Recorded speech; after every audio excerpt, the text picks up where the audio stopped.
My name is Keandra Jones. I'm the president of the Oak Cliff Chamber of Commerce, and thank you all for being here with us for our Paycheck Protection Program and Economic Injury Disaster Loan Program Strategies session. So again, thank you for being here. I'd like to welcome our speakers, Yolanda Gills. She's a CPA with Frazier, Gills, CPA and Consultants. Ahmad Goree, he's the lead economic development specialist, public information officer with the U.S. Small Business Administration, and Brook Sims, she's the VP for First United Bank. So we're going to go ahead and get started, and we're going to turn things very quickly over to Yolanda Gills, who's got some very important information to share with you all.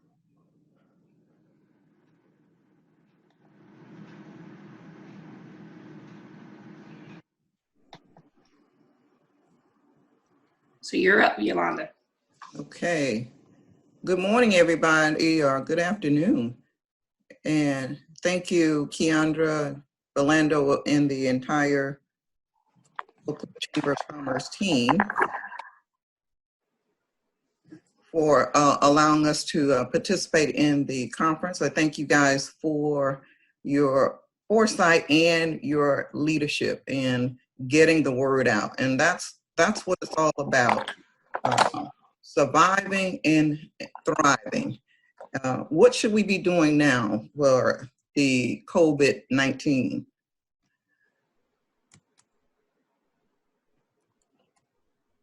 I'm trying to advance my screen here.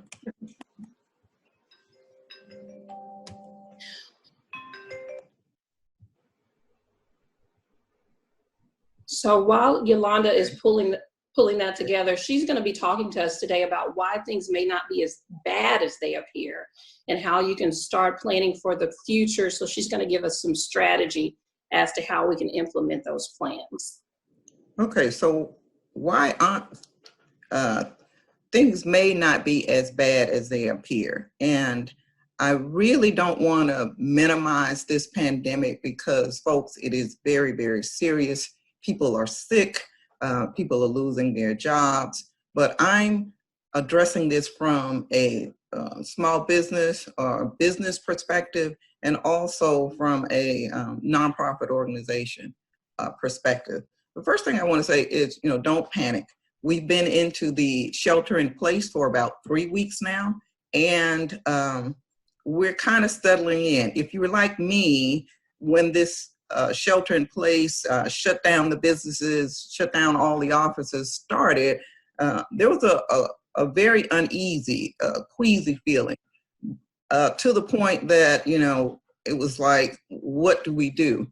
But I'm encouraging all of us, don't let fear immobilize you at this time. This is not the time. We're at 3 weeks in. We don't know how long we're going to be under this. If you're looking at the news at all, you see that the people in China have just recently started to move around, and that's where it got started over there. And I believe that they are 11 weeks in. So if that gives us any indication of where we are. But what we should be doing now, after we settle down, is really just start planning for the new norm. It's my opinion that we will never go back to the way that we were prior to COVID-19 and this pandemic. And also, everybody is hurting. So in the back, while we're trying to get our acts together, let's make sure that we reach out to other businesses, especially those in the hospitality industry. Sometimes our biggest opportunities come at the darkest times. And I know that we're in one of those times. Was listening to the news, and over in Italy, their canals are clearing. In Los Angeles, pollution is being reduced because we're not driving as much. We have work from home opportunities. We have, there's a chance there for us to balance, work and just life, being with the family. If the kids are out of school, we have to balance all that. But then the opportunity is we get to know each other better. So it's all about perspective. You know, are we going to be paralyzed with fear, or and take the stance that opportunity is nowhere? Of course not. This is what we should be looking at it positive and look for the optimism. I'm an eternal optimist, and my glass is always half full. So now just take a look at that. Opportunity is now here. So it's all about perspective. Same word, but just how we look at it differently. Okay, here's the strategy. This is the part that I'm suggesting that we do in order to thrive, not only businesses, but nonprofit organizations as well. We'll take this time to look at the processes, the systems that you have in place. Take a good hard look at your team, and let's take a look at where we are from a profit standpoint. Where were we last year and where are we now? Looking at processes and systems. When the pandemic actually really struck in the United States was February 15th. And you're going to see that date, or it was announced that, yes, we do have a problem, February 15th of this year. Businesses, organizations almost came to a screeching halt within weeks of that. So now, and looking at processes and systems, we need to figure out what wasn't working or what's not working right now. Why is it that we are not able to serve our customers? It may be that if you're in hospitality, like the chamber, you know, hospitality industry, or the nonprofit organizations that depend on crowds drawing, you know, why can't you serve your customers now? If you can't do it, then what are the alternatives? You know, get your entire teams involved. It's not always up to the leaders of your organizations and your businesses to come up with the solution. So get the team involved, and you'd be surprised at what kind of ideas come out of those sessions. Think outside of the box. And this is the time to actually document processes and procedures. If you don't have a standard operating procedures manual, things of that nature, so the business can run on remote, if you will, then this is a time, use this time to put these processes in place so that when we're on the other side of this, then we will thrive. Another thing that has been created in this new norm is we need to look at this virtual environment that we're operating in here even today. Look at communication tools. Use loom.com is free software for short videos. You know, you can use them for tutorials and communicating with your team. The virtual meetings like we have now, most of this software is very economical, the Zoom, the Skypes, to get it done. Since we're going to be in this environment, then we need to get good quality equipment, you know, separate microphones, you know, different webcams. Digital signature software is one of the things that we had to put in place because of contracts and signing of tax returns. The second leg of thriving is team. Start building your championship team. Organizations, businesses have had to lay off, furlough people, but this is a time really to evaluate each position for the value that it brings to your organization or business. Get the right people on the bus in the right seats. That was a quote from Jim Collins's From Good to Great. He made an analogy of the office place with the bus, with the president or the leader being the driver of the bus. But you got to have the right people on your team, and then you'll have to have them in the right position. The third leg of thriving is look at profits. This is where you really need to be innovative. What other sources of revenue, you know, can be provided? even if it's temporary. If you think about the restaurants, you know, we can't really go to the restaurants right now, but they've come up with drive-through and they've come up with different menus. So thinking outside the box, how can I still generate revenue? We can reduce or defer expenses. But I want to caution us here, be careful not to cut the expense, you know, cut too much at the expense of future productivity. And I know it is a balancing act, you know, because we're trying to survive while still putting the procedures and processes in place to thrive. And whatever you do, continue your marketing efforts. You got to continue to get those customers, get those clients into your pipeline. Everything has a COVID-19 spin on it, so make sure that you give your spin as well. Right now, we are trying to survive, and cash is definitely key. So while we're in the survival mode, then make sure that you look at your unused lines of credit. Ask for loans or mortgage deferments. Check with your vendors, you know, to see what kind of programs they're offering as far as deferment and maybe even a discount.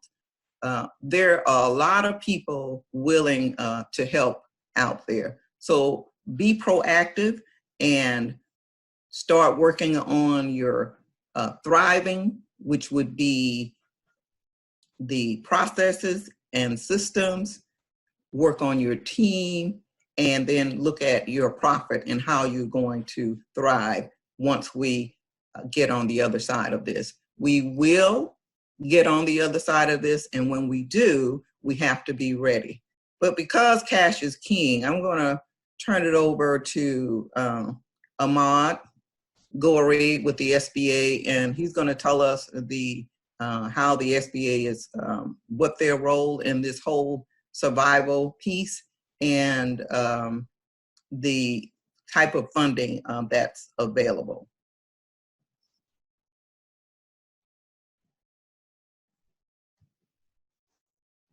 Ahmad? Okay, thank you so much, Yolanda. And just like Yolanda said, we've got Ahmad Goree who's going to give us an overview of the economic injury loan programs that are available for our small businesses. Thank you for this opportunity to talk to you about some really important information. You know, this is a trying time, as Yolanda mentioned, for our country and most importantly for our small business owners who are having the hard time to decide how they're going to keep their businesses operating, and most importantly, how they're going to keep their employees on their payrolls. As a result of that, SBA has launched various programs to help small businesses overcome the obstacles that they're facing due to the coronavirus. One of those programs that I want to talk about is the Economic Injury Disaster Program. The other is the Economic Injury Disaster Loan Advance. So when this all first started, the president declared a national disaster due to the coronavirus.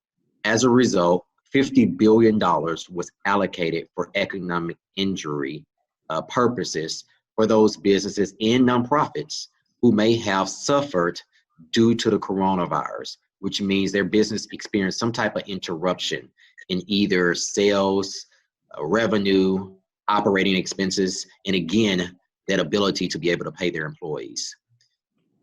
So every governor of the states in the United States had to submit requests to the administrator of SBA, who serves as the head of the SBA, to declare their areas as a disaster area.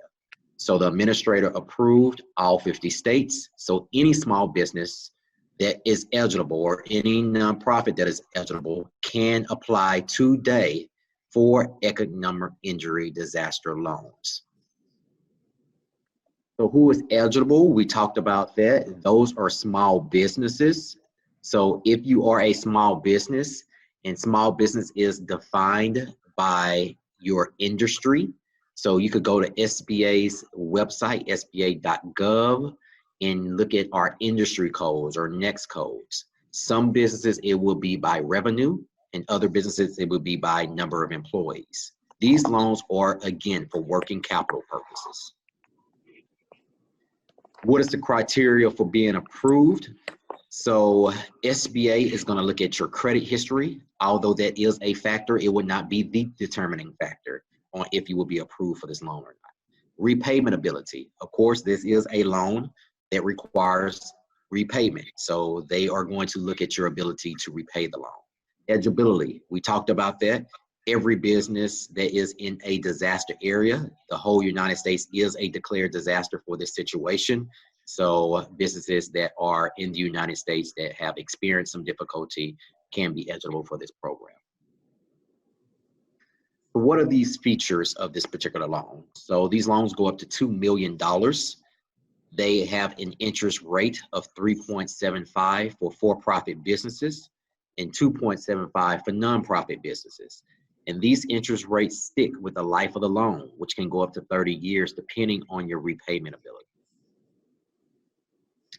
You can use these funds again for those working capital needs, such as paying fixed debts, payroll, accounts payables, and other bills you may have had that were affected by the disaster that occurred. The terms as it relates to the loan programs. There will be no collateral requirements for any loans under $25,000. However, if there's a loan that's over $25,000, SBA can use real estate as a collateral, but we would not deny any loans due to lack of collateral, just will require it when it becomes available. What type of businesses can qualify? Just about all for-profit businesses have the ability to take advantage of this program. That includes your restaurants, your hotels, your retailers, your manufacturers, travel agencies. Just about all for-profits businesses who experience disruption can take advantage of this program. The other requirement is that they have been located in a physical disaster area. Again, the whole United States is a declared coronavirus disaster area. So how do these loans differ from SBA's traditional loan programs? So our disaster loans, which includes the Economic Injury Disaster Loan Program, is directly with the SBA. So these funds are directly dispersed from the U.S. Treasury. You apply directly on SBA's website, sba.gov. Since this whole program first launched, maybe about 3 weeks ago, it has completely streamlined. In the beginning, you had to submit documents, upload documentation, and it was just a long process. Now the application page is about 5 pages. We are trying to make this as easy as possible for small businesses to take advantage of, and most importantly, get the funds as quickly as possible so they can maintain their businesses. So you go to sba.gov website, you apply there, your application is then screened and submitted to a loan processor who serves as your case manager throughout the whole process. Once it's processed, then it goes to a legal department that looks over it. So the whole process takes about 3 to 4 weeks with a smooth application. Since this is a government loan, there's no fees associated with it. Since these funds are directly dispersed from the government, you do not have an application fee.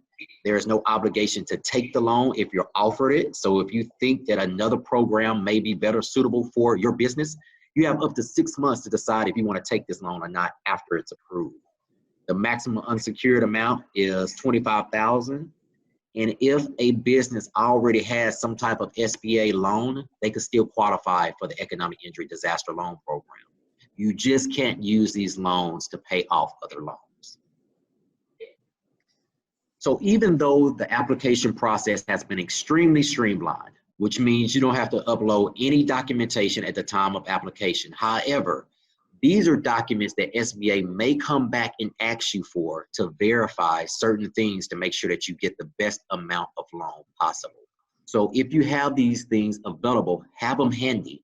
So when SBA comes and asks you for them, it won't prolong your application process. So the forms are the IRS tax form 4506T, which is a request for transcript, your federal income tax statements, your schedule of liabilities, personal financial statements, also your financial statements, which includes profit and loss statement, and any information that you have to verify your employment status or your employee status will definitely be a benefit to have on hand in case SBA comes back and asks for that verifying information. So that was the first program. The second program I'm going to talk to you about that's available right now is the Economic Injury Disaster Loan Advance. So this program came into existence last week, Monday. So if you apply for the Economic Injury Disaster Loan Program prior to last week, Monday, and you want to take advantage of this advance, you need to go back to SBA's website and apply for the advance. So the way the advance operates is this is up to $10,000 that's made available to you instantly for you to take care of your operating expenses right now. These loans are forgiven if you use it for just that, if you use it for your rent, your utilities, and most importantly, your payroll. This loan, portion of the loan, will be forgiven, ultimately treated like an up to $10,000 grant. If your application for the Economic Injury Disaster Loan Program has been denied or still pending, you can still take advantage for this up to $10,000 advance. So there's certain businesses and nonprofits that aren't eligible for this particular program. So agricultural enterprises. So if you have to feed it or water it, you're not eligible for the Economic Injury Disaster Loan Program through SBA. However, the U.S. Department of Agriculture, USDA, have their own programs that are for farmers and individuals that are involved in the agricultural enterprise. So with nonprofits, now it has been the tradition of this agency to not make this program available to faith-based organizations, which include houses of worship. As of Saturday, that portion of this loan program has been lifted. So for the first time in the history of this program, our disaster programs with SBA, faith-based organizations, which includes houses of worship, can take advantage of the Economic Injury Disaster Loan Program. And I encourage them to do so. However, charitable organizations or nonprofits still aren't eligible for the Economic Injury Disaster Loan Program. This is a forever changing situation, so things may change as time goes forward. On the for-profit side, gambling concerns are not eligible. That includes casinos and racetracks and any businesses that are involved in illegal activity according to SBA's in the federal guidelines. How to apply for the Economic Injury Disaster Loan Program. The most efficient and fastest way to do so is to go to our website, sba.gov, and apply over the internet. So it's been streamlined, as I said before. It's only about a 5-page application, period. It takes you about an average of 45 minutes to an hour to complete, maybe less, depending on your situation. But that's the best way to apply is through SBA's website. You can call our 1-800 customer service number if you have any questions about your application or the process. That number is 1-800-659-2955. Those agents are working 24/7. So you're able to get your questions answered all throughout the day, all throughout the week. Or you could email disastercustomerservice@sba.gov. That email address is specifically for questions only and not to email any documentation. I know this is a lot of information to digest. It may be new to some businesses and entrepreneurs. So to help you understand this process easier and to help navigate you through the application process or with gathering those particular documents that SBA may require, we have a network of resource partners that we fund directly to offer you those services at no cost. So we have the Small Business Development Centers. The closest one to Dallas is at the Bill J. Priest Institute. It's called the Metropolitan Small Business Development Center. They have a network of business advisors that are willing and ready right now to help you with this process, helping you gather your financial statements and making sure your financial statements are up to par, helping you put that profit and loss statement together accurately for SBA so we'll be able to determine what will be the best loan for you. We also have SCORE chapters throughout the Metroplex. We have a Dallas SCORE chapter. They are able to help you through this process as well as our Women's Business Center, which is catered towards women entrepreneurs. And of course, our Veteran Business Outreach Center, which is obviously there for our individuals who were in the military and those that are connected to veterans. You can find out where these particular resources are located in your community by visiting sba.gov/local assistance. These are just some websites, again, to help you. There's a lot of misinformation about these programs and services that are circulating over the internet and even via word of mouth. Also, these programs are consistently changing. As I told you, something major changed as of Saturday. So your most trusted website for the most up-to-date and accurate information is always going to be sba.gov. To apply for the Economic Injury Disaster Loan or the advance, you could visit covid19relief.sba.gov. If you have any questions about your application, again, call the 1-800 number. I suggest calling before 6 a.m. or after 6 p.m., which is the off-peak hours. And of course, you can email the Disaster Center at disastercustomerservice@sba.gov. If you have a Twitter account, I suggest that you follow our local Twitter page at SBA-DFW, where we're consistently posting the most up-to-date information in real time about any changes related to these programs, any new programs that may be coming out that may impact small businesses and nonprofits that have been affected by the coronavirus. So at this time, I'm going to turn it over to Brooke to talk about the Paycheck Protection Program. Okay, thank you very much, Ahmad. We appreciate you. I need to apologize to everyone. I have got a fierce miniature poodle that's probably chasing a bird and started barking, so please forgive me for that. But yes, we'd like to turn things over to Brook Sims, who's going to tell us how to apply for the Payroll Protection Program. Thank you very much.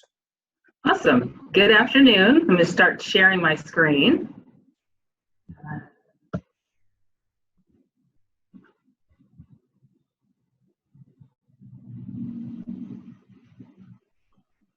This is coming up. Okay, perfect. So I'm Brook Sims, as mentioned. Thank you so much to the Oak Cliff Chamber and to Keandra and Philando and just the whole team that's put this together. Thank you guys for joining us. So I wanted to give you a few things, really. Some insight into the Paycheck Protection Program, which I know is a very hot topic. I'll give you a little background on myself and just a little information on First United. As you can see a little bit about our logo, I'll go into this in a bit, just about what this means specifically.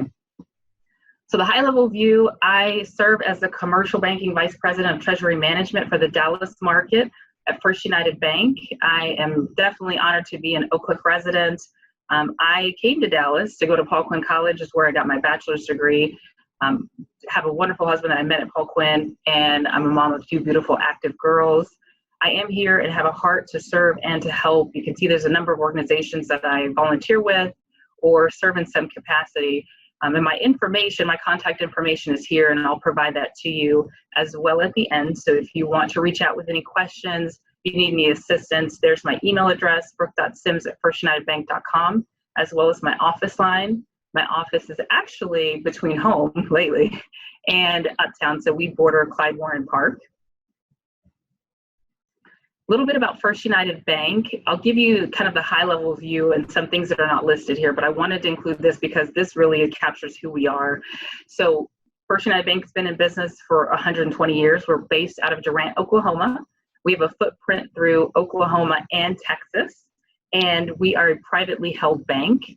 We are really dedicated to building a culture of care in our communities, and this highlights who we are and what we're about. So we are a faith-based and purpose-driven organization.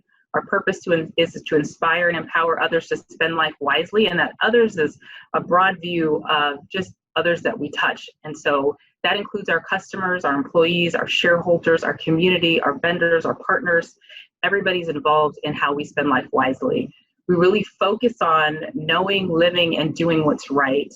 And so we do focus on helping people spend life wisely through 4 key pillars, which are listed here, and I won't go into much detail, but just to highlight, we focus again on faith, financial well-being, health and wellness, and personal growth. So we do a tremendous amount in the communities that we service to empower people with the information and resources they need to be able to focus and grow. So I want to go into the Paycheck Protection Program. I did include some information that you probably are familiar with and have seen, and I have to thank Ahmad because he provided a lot of detail about where to go. A a lot of these things I was able to pull from the SBA website are just resources that we had here internally. So the Paycheck Protection Program, as you may know, is a loan. It's designed to provide incentive to keep people working, to keep them on the payroll. And who is eligible are all businesses, nonprofits, veteran organizations, tribal concerns, sole proprietors, self-employed, and independent contractors with fewer than 500 employees. There's a maximum loan amount up to $10 million. Now, how this differs from the economic injury that Ahmad mentioned is that this program is provided by an SBA 7A lender. So this is not direct through the SBA. You do have to partner with a SBA 7A lender. First United Bank happens to be one of those. So if you do need help, we can definitely help you with that. Features of the program. The interest rate of this particular loan that's provided is 1%. And there's a maturity of 2 years. There are payment deferrals for the first 6 months. What's unique in this particular loan, and just for lending in general, there is no collateral or personal guarantees. It is 100% guaranteed by the SBA. You do have an opportunity to have the loan proceeds forgiven.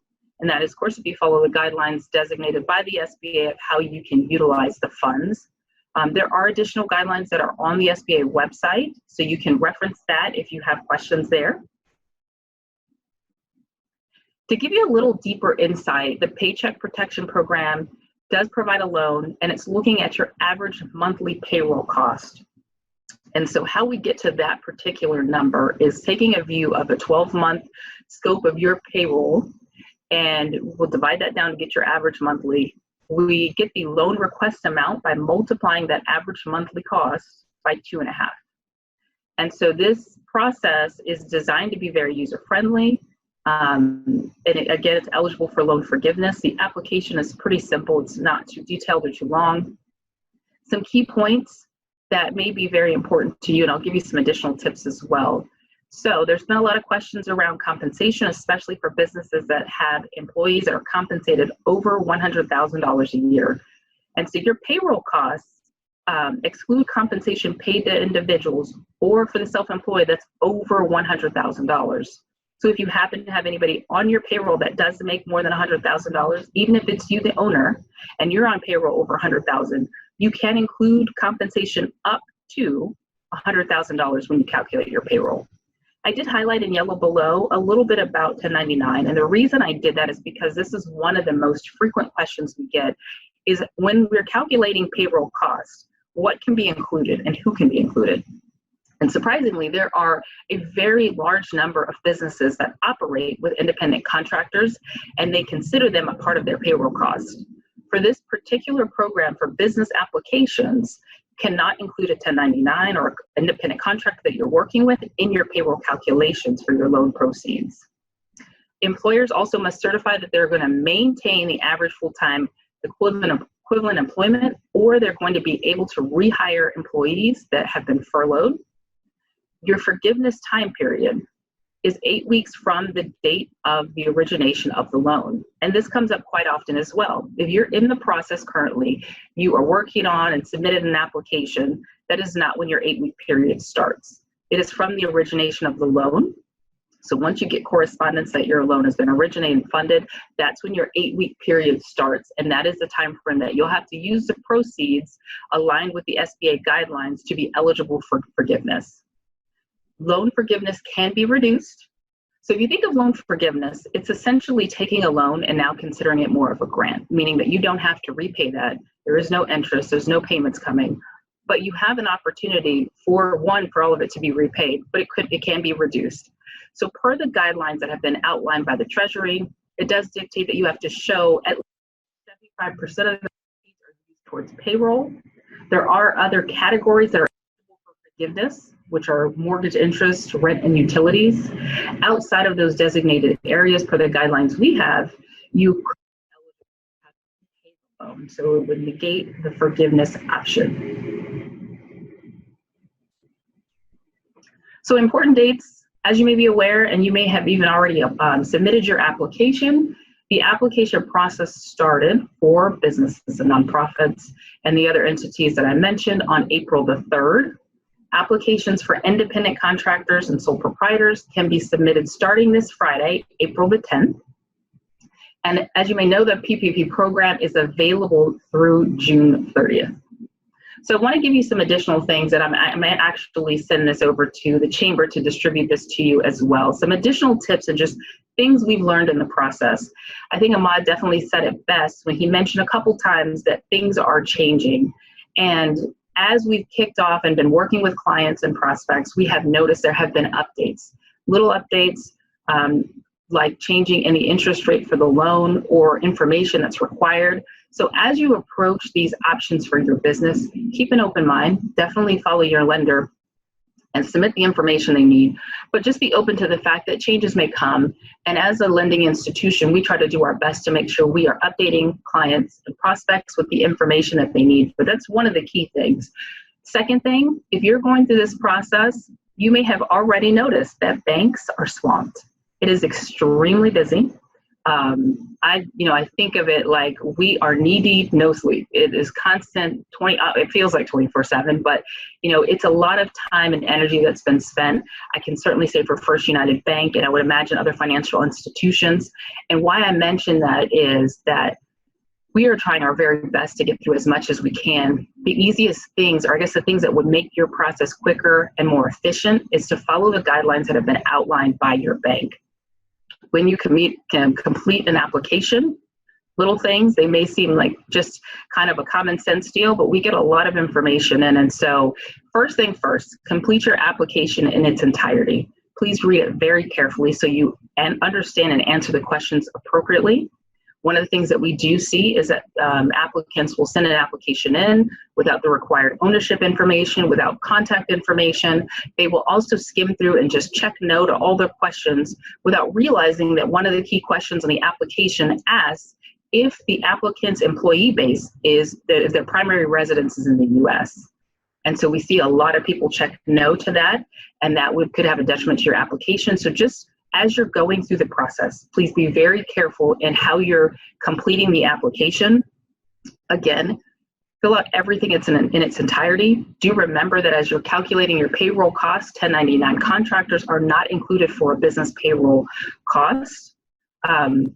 Another thing is for an SBA lender, I would say for every institution, may have their own criteria of how they're going to evaluate your application. And what that means is that as an institution, especially as a lending institution, we are going to be looking to verify how you got to your numbers. How did you determine what is your average monthly payroll? How did you determine your loan request amount? And as a banker, we've all talked, and I've heard different things from different banks. So every bank could be a little bit different. There sometimes are long lists of information that's required. I would say for First United, it's fairly minimal, but we do want to be able to verify what you have provided us. And so, as an institution, what we've been doing is being able to provide templates and guides for businesses so that it simplifies the process and simplifies the information being gathered.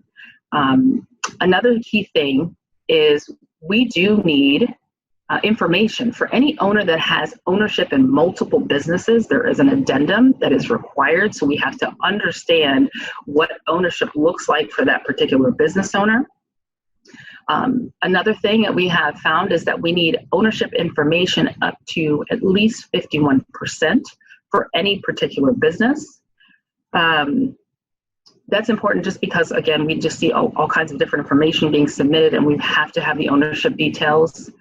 In addition, another thing is you cannot apply more than once for your organization for this program at this point. And so if you are already in the process with a lending institution, I would definitely recommend that you maintain that process. We would not want to step in and try to help and cause any detriment or delay in your application, which could happen if you're applying more than once. Another thing that we've noticed that comes up is that people do ask about applying for multiple businesses, and you can. So if you have multiple businesses, you can apply for those. If you have a business and you also work as an independent contractor, you can apply separately for that as well. So, we welcome any questions about the program. One of the key things is, as you've noticed, there are guidelines around how this money can be used for eligibility, especially for loan forgiveness.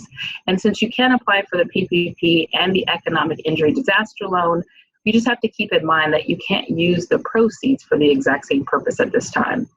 Now, I wanted to share those things based on the information we've received and all of the feedback we've gotten as we've submitted applications so that you're aware as you approach this. I think the great news about this is that we have been processing applications, getting them through underwriting, getting to the SBA, and getting what we call an E-Trans number from the SBA and an approval. What we don't have at this point is funding guidelines. So while we do have clients that have been approved, and essentially meaning their funds are on reserve from this large amount that has been allocated, we have not yet received funding guidelines. So I anticipate we'll get more of that information very soon. But those are some of the biggest things about the program. Let me go back to that. The last slide actually just highlights. Here we go. Oh, darn it. Sorry about that. Hopefully it'll come up.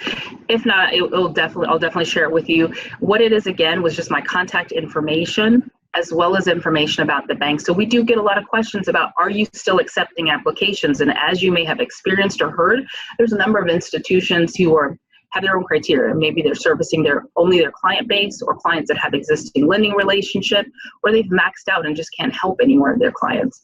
So whatever the case is, just know that First United is here and we can help you. We are working, of course, with our existing clients, and we're working with our prospects, or what you say, friends of the bank. And so we can definitely answer your questions. We can help you navigate this. You can find the application on our website.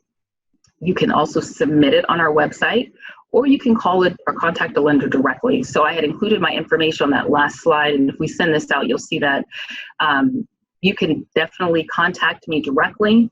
My email address, again, is brook.sims@firstunitedbank.com. It's brook.sims@firstunitedbank.com.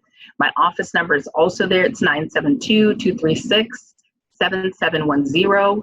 And if there's anything that we can do, we're definitely glad to. So feel free to reach out, and definitely wonderful time here with you. And I appreciate the opportunity to share. Okay, thank you so much, Brooke. At this time, we're going to open things up. So if you have any questions, if you would, raise your hand and I will call on you if I see your name. If not, I will call on you based on the last four numbers of your telephone number. But Cindy Hawkins has placed a question in the comments, so I'll read it. It's for you, Brooke.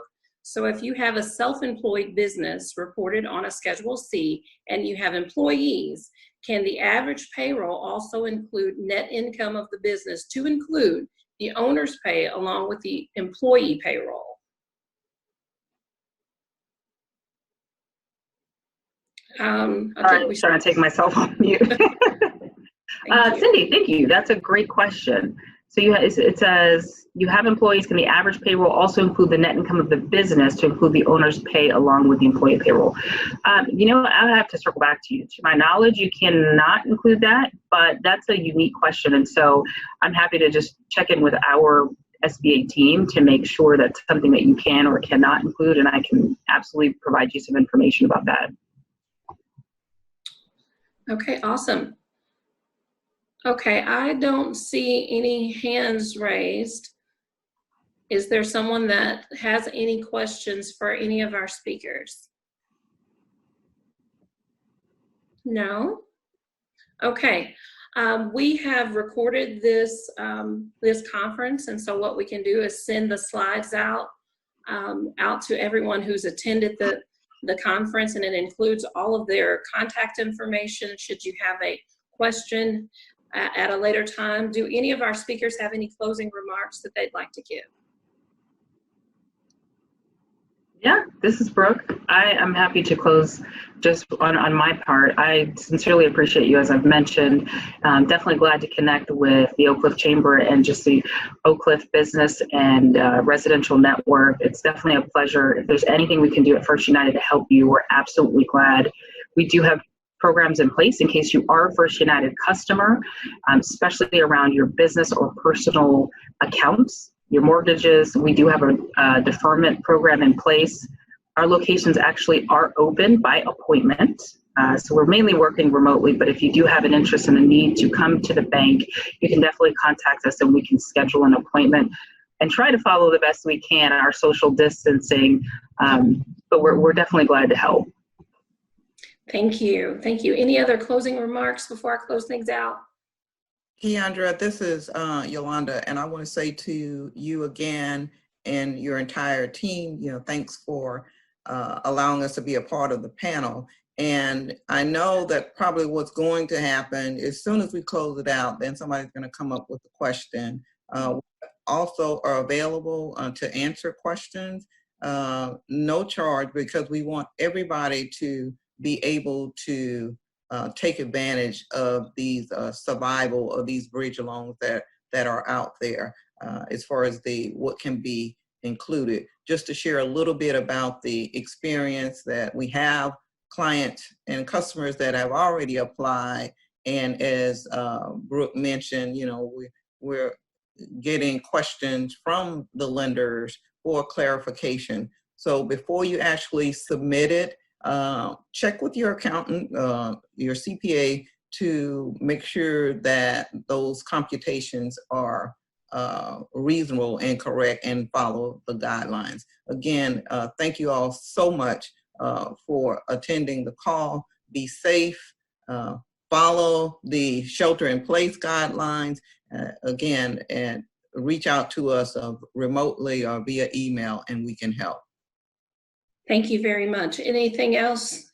Ahmad, would you like to? Sure, absolutely. So my advice is to take advantage of these programs. They are here for you. You all are the entrepreneurs. You're the small business owners that impact our local economies. Small businesses create 2 out of 3 net new jobs every year. It's not the large corporations. It's people like you who have these small businesses that have the employees that make a serious contribution to our local economy. So definitely utilize these programs.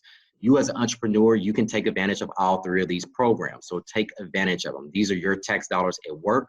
They are here to keep your businesses operating, and most importantly, keep your employees on the payroll. So if you have any questions about any of SBA's programs, that's the Economic Injury Disaster Loan, the Advanced, or the Paycheck Protection Program, the most accurate information is on our website, sba.gov. And again, follow our local Twitter account at SBADFW, where we're posting real-time information. Thank you. Thank you so much to all of our guest panelists. Their information, if you can see our screen, we've shared it. It's their contact information, but we will send this out as well. These are some of the business resources that are available. If you're looking for personal resources as well, please visit our website at oakcliffchamber.org/COVID-19/ and what that will do is give you a breakdown of business resources, to include the ones that we've discussed today, as well as personal resources. If you're needing help getting your rent paid or utilities paid or those kinds of things, you will find those resources there. And with that, thank you all for attending today. Let us know should you have any other questions or concerns. Thank you.